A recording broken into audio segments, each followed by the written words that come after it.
இரட்சகர் இயேசு கிறிஸ்துவின் நாமத்தில் வாழ்த்துக்கள். இந்த நாளிலும் ஆதியாகமம் 33வது அதிகாரத்தை நாம் தியானிப்போம். எதிர்பார்ப்புகளிலும் அதிகமாய் என்கிற தலைப்பின் கீழாக இந்த செய்தியை நாம் கற்றுக்கொள்ள முடியும். யாக்கோபு தன் கண்களை ஏறெடுத்து இதோ ஏசாவும் அவனோடு கூட 400 மனிதரும் வருகிறதைக் கண்டு பிள்ளைகளை லேயாளிடத்திலும் ராகேலிடத்திலும் 2 பணிவிடைக்காரிகளிடத்திலும் வெவ்வேறாக பிரித்து இப்போ தான் ஜெபிச்சிருக்கிறாரு. இப்போ தான் தேவ தரிசனம் கிடச்சிருக்குது. தேவனுடைய முகத்தையே தரிசித்து விட்டார். ஆசீர்வாதங்களை பெற்றுவிட்டார். வாக்குத்தத்தங்களை பெற்றுவிட்டார். ஆனாலும் சூழ்நிலையில் எந்த மாற்றமும் தெரியலையே. ஏசா 400 பேரோடு தானே வருகிறார் என்று சொல்லி மிகவும் பயந்து நடுங்குகிற காரியத்தை பார்க்குறோம். இன்றைக்கி நம்முடைய வாழ்க்கையில் ஆண்டவரிடத்தில் அதிகமான நேரங்கள் ஜெபித்து, ஆண்டவரே என்னுடைய சூழ்நிலைகள் மாறிவிட வேண்டும் என்று ஜெபித்தாலும் அந்த சூழ்நிலைகள் மாறாதது போல ஒரு சூழ்நிலை ஏற்பட்டால் நம்ம மிகவும் பயந்து நடுங்குகிறவர்களாக காணப்படும்.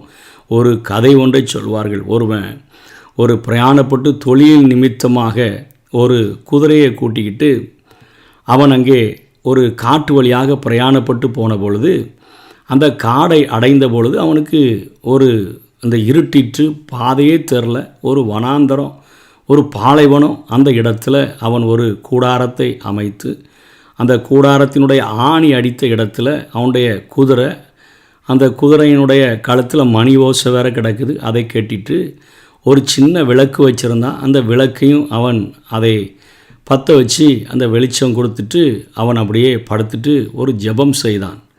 என்ன சொன்னான்னா, ஆண்டவரே இந்த ஒரு பாலைவனமான இடத்துல நான் படுத்து கிடக்கிறேன். இன்றைக்கி இந்த காற்றும் அதிகமாக இருக்குது. இந்த விளக்கு அணைஞ்சிடக்கூடாது. ரொம்ப இருட்டாக இருக்குது. ஆகவே இந்த விளக்கு அணைஞ்சிடக்கூடாது என்று சொல்லி அவன் ஜெபிச்சுட்டு படுத்துக்கிட்டான். அவன் ஜெபித்த கொஞ்ச நேரத்தில் ஒரு காற்று வேகமாக அடிச்சுது. அந்த விளக்கு அணைஞ்சிடுச்சு.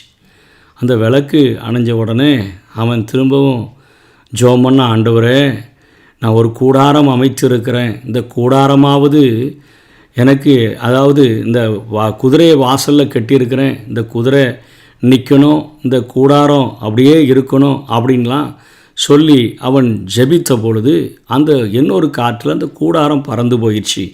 ஐயோ, இப்போ தானே ஜெபம் பண்ண அந்த கூடாரமும் போயிட்டு. அடுத்தால சொல்கிறான், ஆண்டவரே என் குதிரை இந்த பாலைவனத்தில் எங்கேயாவது ஓடிட்டுனா நான் கண்டுபிடிக்க முடியாது. ஆகவே அந்த குதிரையாவது இங்கே நிற்கட்டும் அப்படின்னு சொல்கிற கொஞ்ச நேரத்துலேயே அந்த குதிரையும் வேகமாக மணி ஓசை எங்கேயோ தள்ளி கேட்டு அது ஓடிட்டு அந்த சத்தமும் நின்றுச்சு. இப்போ இவனுக்கு ரொம்ப வேதனை. 3 ஜெபங்களை செய்தேனே ஆண்டவரே, அதாவது இந்த விளக்கு அணையக்கூடாதுன்னு ஜெபித்தேன், விளக்கு அணைச்சி விட்டுட்டீங்களே. இந்த கூடாரம் பறந்து போயிடக்கூடாதுன்னு ஜெபித்தேன், அந்த கூடாரத்தையும் பறந்து போக வச்சிட்டிங்களே. இந்த குதிரையாவது கூட தைரியமாக இருக்கணும்னு சொல்லி நினச்சேன், அதையும் ஓட வச்சிட்டிங்களா ஆண்டவரே. கடைசியில் பொழுது விடிஞ்சிருச்சு. பார்த்தா அங்கே கூடாரம் பக்கத்தில் தள்ளி விழுந்து கிடந்துச்சு. இங்கே குதிரை அவனுடைய பக்கத்தில் நின்று கொண்டு இருந்தது. என்ன நடந்தது என்று சொன்னால், அங்கே தூரத்தில் திருடர்கள் வந்தார்கள். விளக்கில் வெளிச்சத்தை பார்த்துட்டாங்க. பார்த்தோன்னே, எப்பா ஒரு அருமையான ஆள் கிடச்சிக்கிட்டான்ப்பா நமக்கு இன்றைக்கி கொள்ளையடிக்கிறதுக்குன்னு சொல்லி அந்த விளக்கு வெளிச்சத்தை நோக்கி வருகிற போது ஆண்டவர் வெளிச்சத்தை அணைச்சிட்டார். கூடாரம் போட்டிருந்தானே, அந்த கூடாரத்தையாவது தடவி கண்டுபிடிச்சிடலாம் அப்படின்னு சொல்லி அவர்கள் கூடாரத்தை தடவ போகிற நேரத்தில் கூடாரம் காற்றுல போயிடுச்சு. அதே போல் அப்போ பக்கத்தில் ஏதோ மணியோசை சத்தம் கேட்டுச்சே, அந்த சத்தத்தை வச்சு கண்டுபிடிச்சிக்கிடலாம் அப்படின்னு சொல்லிட்டு அந்த சத்தம் கேட்குற திசையை நோக்கி போனால் அந்த குதிரை ஓடிக்கிட்டே இருந்தது. அது சத்தம் எங்கேயோ போகுதுன்னு சொல்லி பின்தொடர்ந்து அவங்க வேறு டைரெக்ஷன்லேயே அந்த குதிரை அவங்கள கொண்டு விட்டுட்டு வந்துட்டு. இன்றைக்கி நம்ம நினைக்கிறோம், நம்முடைய உங்கள் நினைவுகள் என் நினைவுகள் அல்ல, உங்கள் வழிகளும் என் வழிகள் அல்ல என்று கர்த்தர் சொல்கிறார். இப்போ ஜெபம் பண்ணி ஆண்டவரையே தரிசித்தாச்சு, ஆண்டவரே கரங்களை தொட்டு ஆசீர்வாதத்தெல்லாம் கொடுத்தாச்சு. ஆனாலும் இப்போ இவன் என்ன செய்கிறான்னா, எல்லா பணிவிடைக்காரி அவங்க பிள்ளைகள், அதாவது பில்கால் சில்பால் இவர்கள் பெற்ற பிள்ளை, இவங்க எல்லாம் ஃபஸ்ட்டு அவன் அழிச்சிட்டு போட்டு அடுத்தால லேயாலையும் அவன் பிள்ளைகளையும் அழித்தாலும் அழிக்கட்டும், ராகேலையும் யோசேப்பையும் கடைசியில் தான் நேசித்த மனைவியையும் யோசேப்பையும் கடைசியில் நிறுத்தி தான் அவர்களுக்கு முன்பாக நடந்து போய் 7 விசை தரை மட்டும் குனிந்து வணங்கி தன் சகோதரனை அப்படியே அவன் சேர்றதை பார்க்குறோம். சரி, நம்ம காலில் போய் நம்ம விழுந்துடலாம் அப்படின்னு சொல்லிட்டு ஏசா எதிர்கொண்டு ஓடி வந்து அவனை தழுவி அவன் கழுத்தை அவன் கட்டி கொண்டு அவனை முத்தம் செய்கிறான். இருவரும் அழுதார்கள். அதாவது சூழ்நிலையை தலைகீழாக மாறுது. அதாவது யாக்கோபு பயத்துடன் எதிர்பார்த்ததற்கு மிகவும் முரணான ஒரு காரியம் இப்பொழுது ஏசாவின் எதிர்கொள்ளுதலில் அமைகிறது. பார்க்குறதுக்கு 400 பேரோட வாடுறானு பயந்து நடுங்கி கொண்டிருந்த யாக்கோபுக்கு இப்போ யாக்கோபின் கற்பனைகளில் கூட இத்தகைய ஒரு சூழலை அவனால் கற்பனை பண்ணி கூட பார்க்க முடியல. ஏசாவின் கொடிய முகம் இவ்வாறு பாச மலையை பொழியுன்னு சொல்லி எண்ணி கூட பார்க்க முடியலையே. ஏசாவுக்கு நம்ம செஞ்ச துரோகம், அவ்வளோ பெரிய துரோகம் செஞ்சோமே அப்படின்னு சொல்லி ஏசாவை சமாதானப்படுத்த பரிசு பொருட்களெல்லாம் முன்னே அனுப்பணுமே. ஏசாவாவதை எல்லாம் யாக்கோபு நீயே வச்சுக்கொள்னு சொல்கிறாரு. யாக்கோபு வற்புறுத்தின பிறகு ஏசாவை பொறுத்த வரைக்கும் உலக பிரகாரமான ஆசீர்வாதம் எனக்கு நிறையா இருக்குதுப்பா, நான் ஆன்மீக ஆசீர்வாதத்தை எண்ணியே பார்க்குறதில்ல, அதனால் எனக்கு உலக பிரகாரமான ஆசீர்வாதங்கள் பெரிய இருக்கிறதுனால இப்போ நான் ஒரு பகையாக ஒன்று நான் பார்க்கவே இல்லை அப்படின்னு சொல்லிட்டு இன்றைக்கி அவங்க கட்டி தழுவி அழுது முத்தம் செய்கிறதை பார்க்குறோம். ஏசாவினுடைய உள்ளத்தில் ஆண்டவரே கிரியை செய்து ஒரு பெரிய மாற்றத்தை கொடுத்திருக்கிறதை பார்க்கிறோம். தேவன் எந்த சூழ்நிலையிலும் அவர் கிரியை செய்யக்கூடியவர், எந்த விதமான பகையையும் அவர் மாற்றக்கூடியவர், சத்துருக்களிடத்திலிருந்து சிநேகத்தை வரவழைக்கக்கூடிய ஒரு ஆண்டவர், நம்ம எதிர்பார்ப்பதற்கும் அதிகமாக கிரியை செய்கிற ஆற்றல் உடையவர். அனைத்து சிக்கல்களுக்கும் ஆண்டவரிடத்தில் பரிகாரம் உண்டு. அவரிடத்தில் பரிகாரம் இல்லாத சிக்கல் ஒன்றுமே இந்த உலகத்தில் இல்லை. அவர் ஒருத்தர் தான் சர்வ ஞானியும் சர்வ வல்லமை உள்ள ஒரு ஆண்டவராக இருக்கிறார். அதை புரிந்து கொண்டு நாம் வாழ்கிறதற்காக நாம் அழைக்கப்பட்டிருக்கிறோம். ஆகவே இத்தனையாக முயற்சிகளை யாக்கோபு கூறி முகஸ்துதியாலாம் அவரை சொல்கிறாரு. அவர் என்ன பார்த்துட்டு உங்களுடைய முகத்தை பார்க்கும் பொழுது எனக்கு தேவனுடைய முகத்தை பார்த்த மாதிரிலாம் இருக்குது. அது 8ஆம் வசனத்தில் அப்பொழுது அவன் எனக்கு எதிர்கொண்டு வந்த அந்த மந்தையெல்லாம் என்னத்திற்கு என்றான். அதற்கு அவன் என் ஆண்டவனுடைய கண்களில் எனக்கு தயவு கிடைத்ததற்கு என்றான். அதற்கு ஏசா என் சகோதரனை எனக்கு போதுமானது உண்டு, உன்னுடையது உன்னோடு இருக்கட்டுன்றான். யாக்கோபு அப்படியில்லை, உம்முடைய கண்களில் எனக்கு தயவு கிடைத்தேதான், ஆனால் என் வெகுமதிகளை என் கையிலிருந்து ஏற்றுக்கொள்ளும் நீர் என்மேல் பிரியமானீர். நான் உம்முடைய முகத்தை கண்டது தேவனுடைய முகத்தை கண்டது போல இருக்குது. இப்போ நைட்டில் தேவனுடைய முகத்தை தரிசித்து இருக்கிறான்.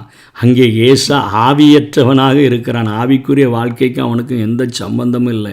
இன்றைக்கி நிறைய நேரங்களில் பணத்துக்காக நிறைய உலக பிரகாரமான மக்களை பார்த்துட்டு கடவுள் மாதிரிங்க நீங்கள் அப்படின்னுலாம் நம்ம சொல்லுகிறோம். முகஸ்துதி தான் இப்படி செய்கிறோம். யாக்கோபும் பயத்தில் இந்த காரியங்களை செய்கிறதை பார்க்கிறோம். எந்த ஒரு சூழ்நிலையிலையும் மனிதர்களை மனிதர்களாக பார்க்க வேண்டும், ஆண்டவரை தெய்வமாக நாம் பார்க்க வேண்டும். ஆண்டவருக்கு கொடுக்க வேண்டிய கனத்தை, ஆண்டவருக்கு கொடுக்க வேண்டிய மரியாதை அவருக்கு மாத்திரம்தான் செலுத்தணும். மனிதனுக்கு கொடுக்க வேண்டிய மரியாதையை கொடுக்கணுமே ஒழிய ஆண்டவருடைய கனத்தை ஒருபோதிலும் நீங்கள் எனக்கு கடவுள் மாதிரிங்க, நீங்கள் தாங்க என்னுடைய ரைட்டு லெஃப்ட்டுன்னெலாம் நம்ம சொல்லக்கூடாது. நம்மை சுற்றிலும் மக்கனாயும் தேவ தூத சேனைகளினுடைய பாதுகாப்பு, உன்னதமானவர் நம்மை மறைத்து சர்வ வல்லவருடைய நிழல் நம்முடைய இந்த உலகத்தில் பாதுகாப்பதற்கு போதுமானதாக இருக்கிறது. இப்பொழுது இங்கே இவர் ரொம்ப முகஸ்துதி செய்து இந்த காரியங்களெல்லாம் நடந்து முடிச்சிட்டு அதுக்கு அடுத்தபடியாக இப்போ இருவரும் சேர்ந்து போகலான்னு சொல்லி ஏசா ஆலோசனை கூறுறாரு. பிள்ளைகளும் இளம் மந்தைகளும் மெதுவாக நடத்தப்படணும்னு சொல்லி காரணம் காட்டி தன்னால் சேர்ந்து வர முடியாது என்பதை யாக்கோபு வெளிப்படுத்துகிறதை பார்க்கிறோம். சேயீரில், அதாவது சேயீர் என்பது ஏதோமை குறிக்கிறது, ஏசாவை சந்திப்பதாக யாக்கோபு வாக்கு கொடுக்கார். நீங்கள் முதல்ல அங்கே போங்க, நான் அங்கே வந்து பார்க்குறேன். ஆனால் உண்மையில் அவனுக்கு அப்படிப்பட்ட எண்ணம் இல்லை. ஏசா தன்னுடைய மனிதர்களில் சிலரை யாக்கோபின் குடும்பத்தாரோடு பயணம் செய்கிறதற்கு விட்டுட்டு போகிறேன்னு சொன்னால் போது கூட அச்சம், பயம் இவைகளின் காரணமாக உண்மையான காரணங்களை மறைச்சிட்டு தன் சகோதரன் கொடுத்த எல்லா ஆலோசனையும் வேண்டான்னு சொல்லுகிறதை பார்க்கிறோம். இப்போ சேயீர் மலையை நோக்கி தெற்கே செல்கிறதற்கு பதிலாக அங்கே தான் வர்றேன்னு சொன்னார். அங்கே போகிறதுக்கு பதிலாக யாக்கோபு வடமேற்கு திசையில் பயணம் செய்கிறத 18ஆம் வசனத்திலிருந்து 20ஆம் வசனம் வரையும் பார்க்குறோம். வெகு தொலைவு பயணத்திற்கு பிறகு அவன் சீகேம் என்கிற இடத்தை சென்றடைகிறான். அங்கே ஒரு பலிபிடத்தை கட்டி, இப்போ தான் பலிபிடமே கட்டுறாரு. ஒருவேளை வரம்பு மீறிய துணிச்சலுடன் அதற்கு இப்போ ஒரு பேரிடுறார். எல்லோகே இஸ்ரவேல், தேவன் இஸ்ரவேலின் தேவன். அதற்கு முன்பாகலாம் என் தகப்பனுடைய தேவன், என் தகப்பனுடைய தேவன், என் தகப்பனுடைய தேவன் என்று சொன்னவர் தான் இப்போ துணிச்சலாக அவர் என் தேவன்பா, என்னை யாக்கோபாய் இருந்த என்னை அவர் இஸ்ரவேலாக மாற்றிவிட்டார், எனக்குள்ள ஒரு பெரிய மாற்றத்தை கொடுத்துட்டார் அப்படின்னு சொல்லிட்டு இங்கே அவன் அந்த இடத்திற்கு எல்லோகே இஸ்ரவேல் என்று பெயரிடுகிறான். 20 ஆண்டுகளுக்கு முன்னர் தேவன் யாக்கோபுக்கு பெத்தேலில் காட்சி தந்தபோது கர்த்தர் தனக்கு தேவனாயிருப்பார் என்றும் தன்னுடைய உடைமைகள் எல்லாவற்றிலும் கர்த்தருக்கு தசமபாகம் செலுத்துவேன் என்றும் கூறிய அந்த பெத்தேலை தேவனுடைய வீடாக நிறுவப்போவதாகவும் அவன் பொருத்தனை பண்ணினான். இப்பொழுதோ பெத்தேலுக்கு திரும்பி செல்கிறதற்கு பதிலாக அங்கிருந்து 30 மைல் தொலைவில் உள்ள ஒரு வளமான பகுதி ஸ்ரீகேமை கண்டு அங்கே மந்தையை தங்குகிறதுக்கு இதெல்லாம் சிறந்த இடம்னு சொல்லி அங்கே தங்கிட்டான். இது உலகத்திற்கு அடையாளமாக காணப்படுகிறது. அந்த பொருத்தனையை நிறைவேற்றும் பொருட்டு அவன் தேவனிடத்திற்கு வருகிற வரையிலும், அதாவது அதிகாரம் 35 வரையிலும் தேவன் அவனோடு பல ஆண்டுகள் வரையிலும் நேரடியாக பேசவில்லை என்பதை புரிந்து கொள்ள வேண்டும். அதற்கிடையே 34வது அதிகாரத்தில் உள்ள சோக நிகழ்ச்சிகள் எல்லாமே அவனுடைய வாழ்க்கையில் நடந்து விடுகிறதை நம்ம பார்க்கிறோம். எல்லோகே இஸ்ரவேல், இது யாக்கோபு முதல்ல கட்டிய பலிபிடத்தினுடைய பெயர். இதனுடைய பெயர் தேவன் இஸ்ரவேலின் தேவன் என்பது. இதுவரை இஸ்ரவேலை பொறுத்தவரையிலும் என் தகப்பனுடைய தேவன் என்று மட்டுமே சொல்லி கொண்டிருந்த அவன் இப்பொழுது சொல்கிறான், அவர் இஸ்ரவேலாகிய எனக்கு தேவனாக மாற்றப்பட்டிருக்கிறார். இஸ்ரவேலரை பொறுத்தவரை அவரது தகுதியின்மையே அவரது அழைப்புக்கான தகுதி. இன்றைக்கி ஒருவேளை நமக்கு ஒரு தகுதியும் இல்லையேன்னு சொல்லி நினைக்கலாம். தகுதி இல்லாத மனிதர்களைத்தான் ஆண்டவர், அதாவது ஒன்றுமில்லாதவர்களை தான் ஆண்டவர் இழிவானவைகளை தான் எடுத்துக்கொண்டு உள்ளவைகளை அவமாக்கும்படிக்கு தேவன் உலகத்தில் இழிவானவைகளாக பைத்தியமாக தோன்றுகிற எல்லாரையும் ஆண்டவர் தெரிந்து கொள்ளுகிறார். இவருடைய சுபாவங்கள் இத்தனை மோசமாக இருந்த போதிலும் ஆண்டவர் நேசிக்கிறார்னு சொன்னான். நம்முடைய வாழ்க்கையில் நம்மையும் ஆண்டவர் அழைப்பதற்கும் நேசிப்பதற்கும் அத்தனை நாம் பாக்கியம் செய்தவர்களாக இருக்கிறோம் என்றே சொல்ல வேண்டும். அதே போல் அவ்வளவு கேடுகள் நிறைந்ததும் பிறப்புரிமையே அவருக்கு சேஷ்டபுத்திர ஆசீர்வாதம் கிடையாது. ஆனாலும் ஆண்டவர் அத்தனை காரியங்களையும் அவருக்கு ஆசீர்வாதமாக்கி தருகிறதை பார்க்கிறோம். அவனுடைய முயற்சிகள் எல்லாம் தோல்வியடைந்த போது தேவனுடைய முகத்தை நோக்கி பார்த்ததினால ஆண்டவர் அவனை இஸ்ரவேலாக பிரகாசமடைய செய்ததை பார்க்கிறோம். அவர்கள் அவரை நோக்கி பார்த்து பிரகாசமடைந்தார்கள். அவர்களுடைய முகங்கள் வெட்கப்பட்டு போவதில்லைன்னு சொல்லி பார்க்கிறோம். இன்றைக்கு உலகத்தில் எல்லா மனுஷனையும், எந்த ஒரு மனுஷனையும் பிரகாசிப்பிக்கிற மெய்யான ஒளியாக அவர் இருக்கிறார். அவரை நோக்கி நம்ம பார்த்தோன்னா நிச்சயமாக பிரகாசம் அடைய முடியும். இப்பொழுது சொல்கிறார், தேவனை பற்றி இஸ்ரவேலின் தேவன் எல்லோகே இஸ்ரவேல் என்று பெருமை பாராட்டுகிறதை பார்க்கிறோம்.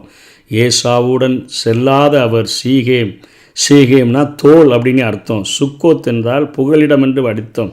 அதாவது கூடாரம் அடித்து அங்கே காத்திருக்கிறதை பார்க்கிறோம்.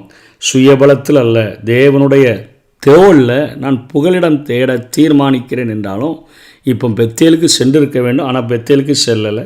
சுக்கோத்தில் தங்கிய போது ஒரு கிணறை வெட்டுறாரு. அதை தான் புதிய ஏற்பாட்டில் சமாரியா பெண்ணு குறிப்பிடுகிற கிணறு என்று சொல்லி இன்றைக்கு ஒரு சிலர் அதை குறித்த கருத்துக்கள் சொல்லுகிறார்கள். சுய முயற்சிகளின் வாழ்வில் பலிபிடம் அவர் கெட்டவே இல்லை.